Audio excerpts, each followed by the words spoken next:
Bienvenidos a Cruce de Palabras por Telesur. Soy Luis Hernández Navarro y hoy nos acompaña en el estudio Ángel Guerra. Ángel Guerra, además de un queridísimo amigo, es periodista, colaborador del diario La Jornada, integrante de la red de intelectuales y artistas en defensa de la humanidad y un gran conocedor de la problemática latinoamericana. Ángel, muchas gracias por acompañarnos hoy en este cruce de palabras. Gracias a ti, Luis, que también eres un distinguido miembro de la red en defensa de la humanidad. Ya nos vamos aquí a balconear en común. Ángel,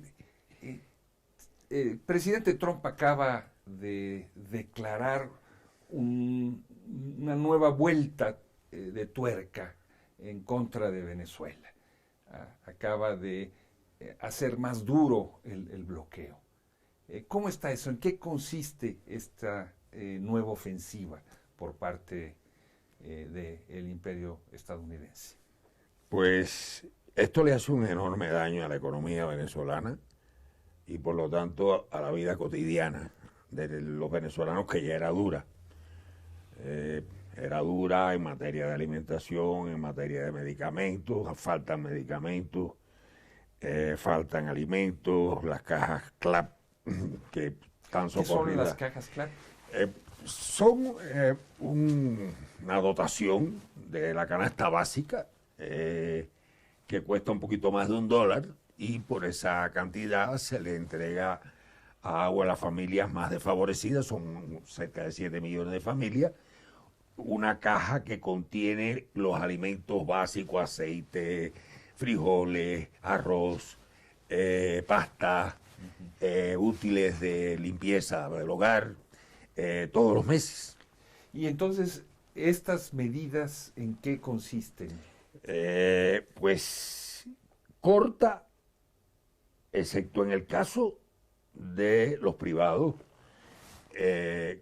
corta todo tipo de relación económica de Estados Unidos, comercial, financiera con Venezuela, y no solo eso, sino que amenaza a cualquier país, cualquier empresa, cualquier individuo que vulnere las medidas que están en el decreto de Trump, porque es un decreto ejecutivo presidencial, a ser multado, a ser sancionado, y hay amenazas que ha hecho el señor Bolton, el consejero de Seguridad Nacional, y reiterado constantemente de que van a sancionar a todo el que no cumpla con eso y todo el que colabore, como dicen ellos, a mantener la dictadura de Maduro.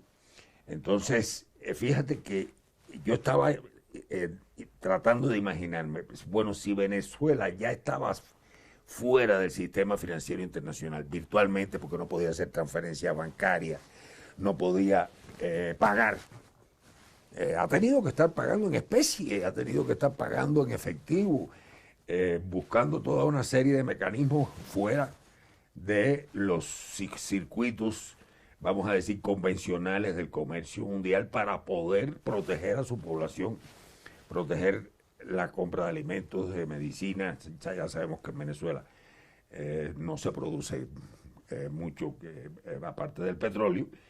Ahora justamente está habiendo un renacimiento hasta del café, de la tradición cafetalera por virtud de esto. Fue parte de su riqueza junto con el cacao Exactamente, una temporada. Exacta. Bueno, antes del petróleo lo que había era cacao y café.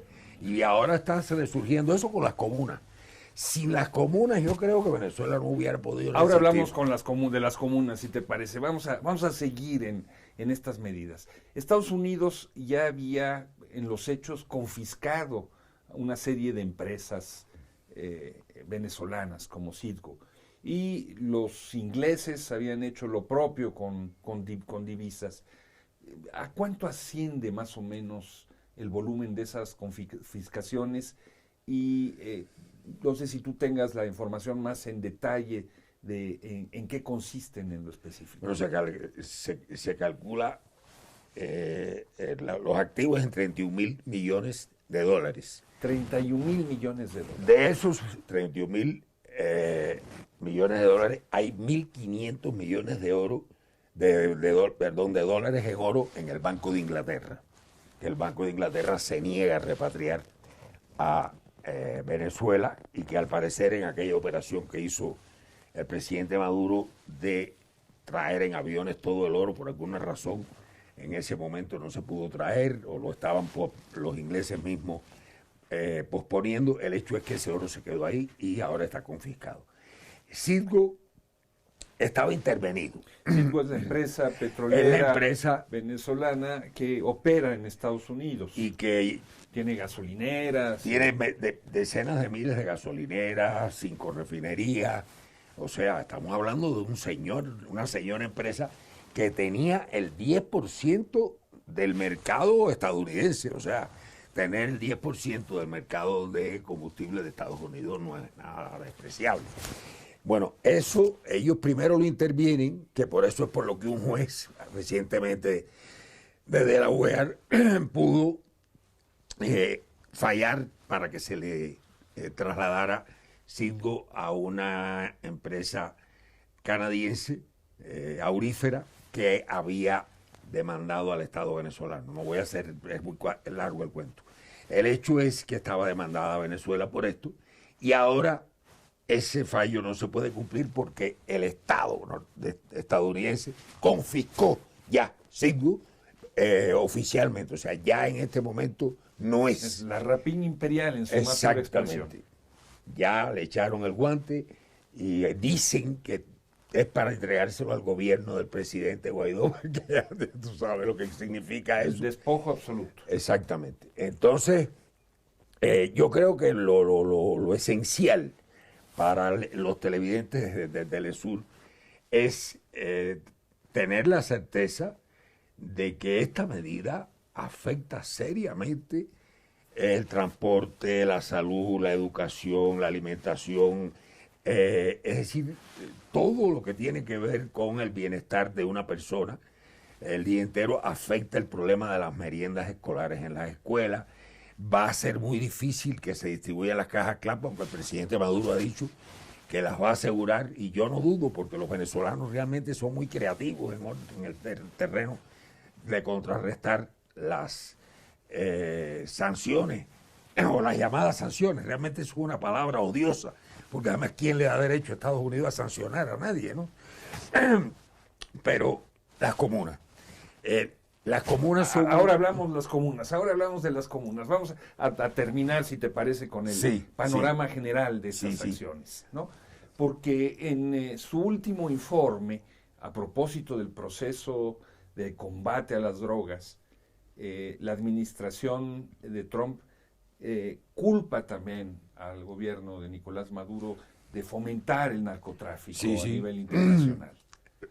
¿Qué significa eso, Ángel? Bueno, eso afecta también. O sea, eso se suma al bloqueo, porque al estar en la lista del Departamento de Estado de países que fomentan el narcotráfico, eso implica que una serie de bancos, compañías, etcétera, no pueden hacer negocio contigo. O sea, todo esto va redondeando una urdimbre de carácter legal internacional. Bueno, legal entre comillas, porque Estados Unidos no tiene derecho a hacer nada de esto que está haciendo. Todo esto es ilegal, ¿no? Aunque sea naturalizado, como explicaba muy bien el artículo que tú publicaste, José, en la jornada hace 3 o 4 días. Pero es una realmente enajenación de todos los aspectos de la vida del venezolano y de la venezolana diaria. ¿Cuál es la apuesta de Trump con este embargo, con este bloqueo económico? Yo creo que hay dos cosas. Estados Unidos está decidido a derrocar el gobierno de Venezuela y el gobierno de Cuba. Eso está claro. Ahora, la forma de hacerlo, la velocidad, si comparamos, por ejemplo, con Obama, es otra. O sea, son dos maneras distintas de actuar, porque hay una pandilla semifascista o casi fascista o neofascista en la Casa Blanca, donde no solamente es Bolton, hay también Pence, Pompeo, el segundo de Bolton, que es un derechista cubano de Miami, Mauricio Claver Carones, toda esta gente son de extrema derecha. Pero aquí también hay una cuestión fundamental electoral. O sea, ¿Electoral hacia Venezuela, o electoral hacia Cuba, o electoral dentro de Estados Unidos? dentro de Estados Unidos. Trump, yo sostengo que Trump, la mayor parte de las cosas que viene haciendo últimamente, son pensando fundamentalmente en su reelección en el 2020.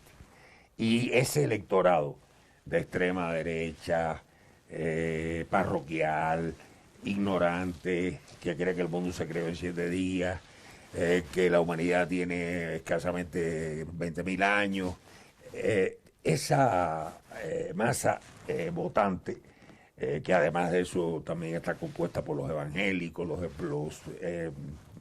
episcopales sionistas, de los cuales forma parte Pompeo, toda esa masa tan reaccionaria, y también una franja que no pudiera identificarse con esta, que son obreros afectados por las políticas neoliberales, que, bueno, pues perdieron todo, perdieron salarios, perdieron casas, y vieron a Trump como una alternativa fuera del sistema, erróneamente, pero bueno, es una imagen que lograron introducir y que al parecer no ha sido transformada la situación. Por eso es por lo que se sigue hablando de que gana Trump las elecciones. O sea, él busca crear o reforzar la base social que lo llevó al poder, sí, de cara a las elecciones del próximo exactamente año. ¿Te parece si vamos a una pequeña pausa? Correcto. Ustedes, amigos, amigas, no se vayan, volvemos en muy breves instantes.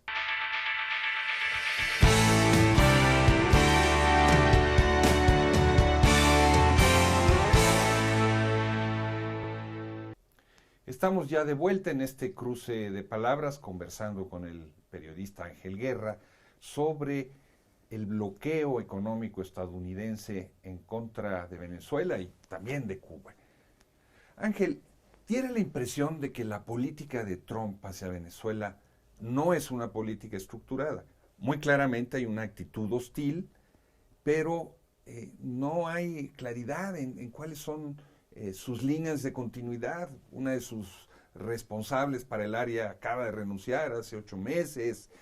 O sea, el señor quiere efectivamente hacer daño, pero no da la impresión de que tenga muy claro una ruta estructurada. ¿Es cierta esta afirmación? Sí, yo coincido con eso. Por un lado tenemos que con la presencia de Pompeo en el Departamento de Estado, los diplomáticos de esa dependencia han sido echados a un lado, y pues ese es un elemento muy importante siempre en la política exterior de Estados Unidos para darle continuidad. Otro, la CIA sigue haciendo su trabajo. O sea, eso no tiene que ver con el presidente, que puede ser que tenga cierta injerencia, puede ser que no la tenga, pero la CIA sí tiene sus planes a largo plazo de subversión, etcétera, contra cualquier gobierno que se salga del redil. Ahora, no hay por parte de la administración, como tú dices, no hay una claridad en cuanto a los pasos a dar.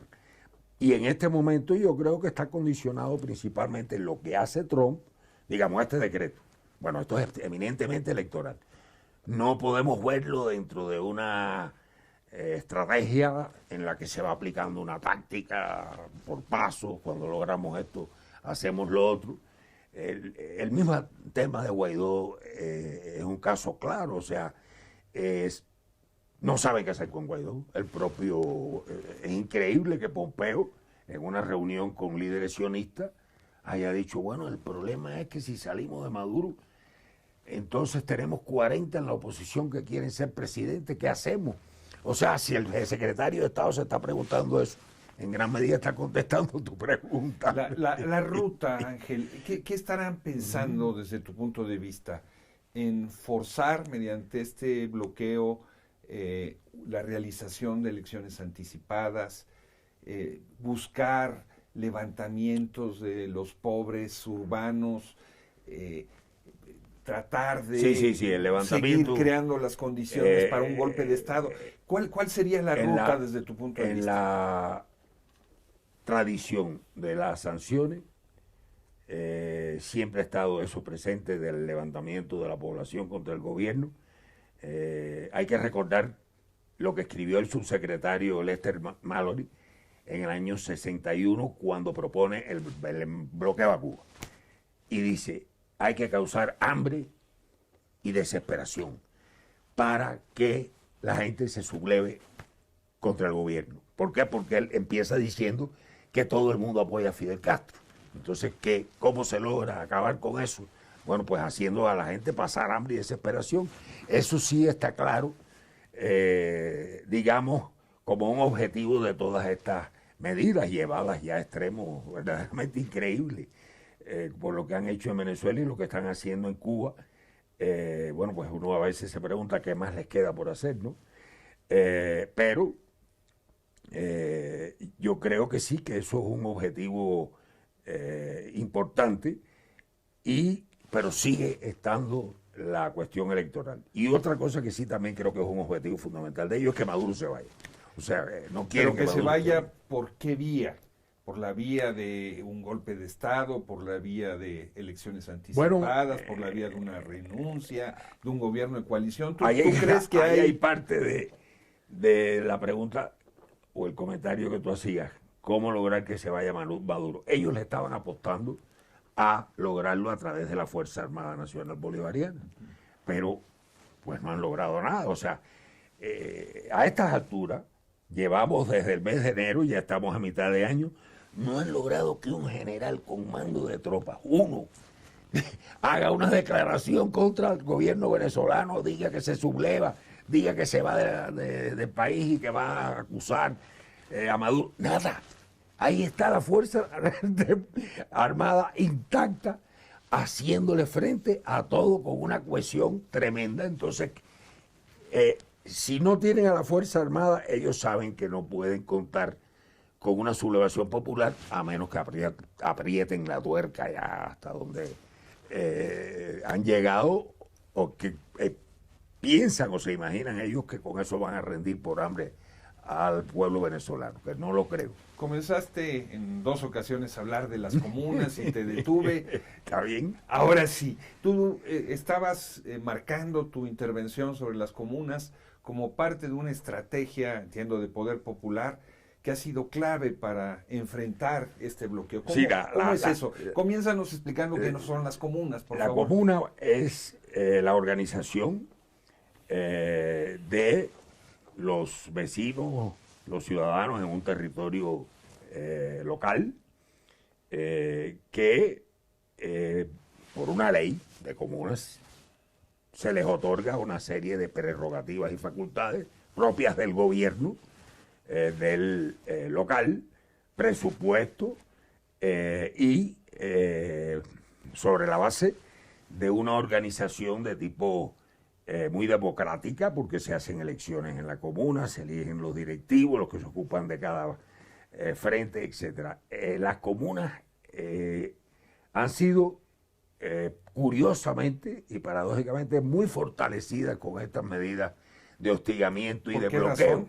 Bueno, pues porque el gobierno venezolano, a pesar de sus enormes esfuerzos, no podría nunca hacer lo que hacen las comunas, que es la organización comunal. Vamos a sembrar todos los espacios donde se pueda, vamos a ponernos de acuerdo con otras comunas para intercambiar por vía del trueque, porque a veces en Venezuela está faltado el dinero, como tú sabes, por las medidas de sanción y de hostigamiento. Y ya está surgiendo un sistema productivo comunal, que estábamos hablando del tema del café. Las comunas son muy parecidas en varios aspectos a las comunidades indígenas. O sea, es un conglomerado humano que funciona sobre una base colectiva, donde los derechos colectivos son los primeros y los derechos individuales se refuerzan en la medida en que los derechos colectivos se cumplen. Entonces, Es un tipo de organización, yo diría, muy avanzado desde el punto de vista social, político, muy educativo para el individuo, en el sentido de que se forja en la solidaridad y no en el individualismo, que es lo que busca el neoliberalismo. Entonces yo pienso que eso para el fortalecimiento de la revolución bolivariana ha sido fundamental.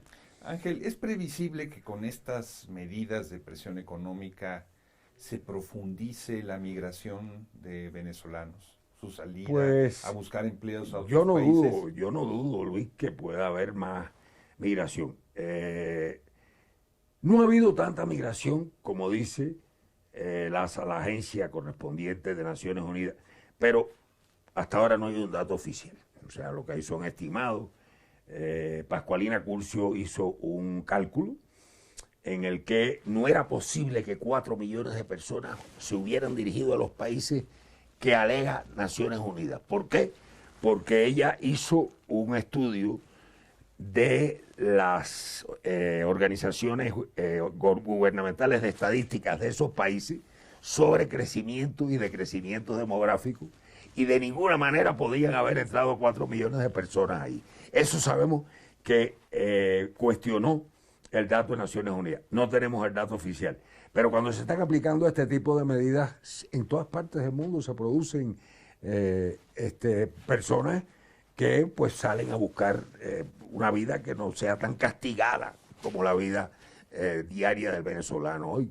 Que sin embargo, pues uno va a Caracas, camina, como lo has hecho tú, por las calles, habla con las personas, y la gente baila, la gente canta, la gente sigue haciendo su vida normal, y yo diría que para ese sujeto colectivo, político, tan cuestionado y tan educado políticamente como es el chavismo, esas dificultades ya están asimiladas como parte del precio que hay que pagar por la libertad, por la soberanía, por la democracia. Hay ciudadanos que no llegan hasta ahí. ¿Qué venezolanos son los que apoyan las medidas de presión económica? ¿Los de dentro de Venezuela, aunque sean oposición? ¿Los que están en Miami? ¿Los que están en Los Madrid? los que están en Miami en su inmensa mayoría, y los que están en otros países por razones eminentemente políticas, porque yo estoy seguro que hasta muchos de estos migrantes de ninguna manera van a estar de acuerdo con este tipo de medidas. Si hay un sector de clase media, yo creo, de la oposición que apoya esto, son pro-imperialistas, pero en la propia oposición hay líderes que no están de acuerdo con el bloqueo, por las razones que sea. Yo no me meto en lo de las razones porque ya eso es un asunto muy complejo, y además hay muchos intereses por el medio. Capriles tiene empresas importadoras, entonces no le conviene el bloqueo. En fin, hay distintas motivaciones, pero lo que no cabe la menor duda es que toda la oposición no apoya el bloqueo, y eso es interesante. El bloqueo que se ha hecho contra Cuba, también contra Irán, ha dado resultado. Bueno, pues, en términos de la estrategia estadounidense. Yo creo que el establishment nos dio una respuesta a través de Obama. No hace tanto, esto no funcionó, esto hay que quitarlo. Obama no habló de cuestiones éticas, no habló de que le habían hecho daño al pueblo cubano, dijo simplemente con ese pragmatismo gringo terrible. Esto no funcionó, y lo que no funciona hay que cambiarlo, y por eso fue que se produce un cambio, un giro, que aunque no llegó de ninguna manera a levantar el bloqueo, pero no cabe la menor duda que se estaba produciendo. Bueno, primero se restablecieron relaciones diplomáticas, se estaba dialogando sobre innumerables problemas por grupos de trabajo que se crearon en las dos cancillerías, y inclusive con entidades de salud, meteorológicas, de salvamento marítimo. Todo eso se estaba llevando a cabo. Y llega Trump y le da un puntapié a esto, acaba con todo eso que se estaba haciendo, y pasa a la política que no ha dado resultados. No ha dado resultados. Me están diciendo, y ya además yo los vi la última vez que estuve, pero es que ya esto es constante. Mi hermano, otros amigos míos en Cuba, cómo esto está fortaleciendo el espíritu patriótico revolucionario en Cuba. Y lo mismo en Venezuela. Un boomerang. Ángel, muchas gracias por estar con nosotros en este cruce de Gracias palabras. a ti, Luis. Y ustedes, amigos, amigas, muchas gracias por su amable compañía. Ya saben, los esperamos la próxima semana aquí por